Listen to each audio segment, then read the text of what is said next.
যখন কোনো বান্দা সূরা ফাতিহার একটা করে আয়াত বলে আলহামদুলিল্লাহি রাব্বিল আলামিন, সঙ্গে সঙ্গে আল্লাহ জবাব দিয়ে বলেন হামিদানি আবদি, বান্দা তুই আমার প্রশংসা করলি।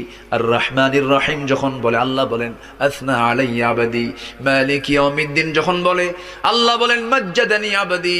এরপরে যখন বলে ইয়াকা না'বুদু ওয়া ইয়াকা নাস্তাঈন পর্যন্ত যখন বলে আল্লাহ বলেন বান্দারে তুই আমার কাছে কি চাস, প্রাণ খুলে চারে বান্দা। ইহদিনাস সিরাতাল মুস্তাকিম থেকে শুরু করে নিয়া ওয়ালাদ-দাল্লিন পর্যন্ত যখন বান্দা বলে তখন আল্লাহ বলেন বান্দা নামাজের মধ্যে এমন প্রেমের খেলা খেললি বান্দা, তুই যা চাইলি সব আমি আল্লাহ কবুল করলাম। ওই বান্দা যখন রুকুতে যায় আল্লাহ তখন অস্থির হন। ওই বান্দা যখন সিজদায় যাওয়ার জন্য প্রস্তুতি নাই, সমস্ত ফেরেশতাকে ডাক দিয়ে বলেন ও ফেরেশতারা, এই বান্দাগুলো আমাকে দেখলো না, রাসূলকে দেখলো না, কোরআনকে দেখে হাদিসকে বিশ্বাস করে আমাকে খুশি করার জন্য তার সবচেয়ে সম্মানজনক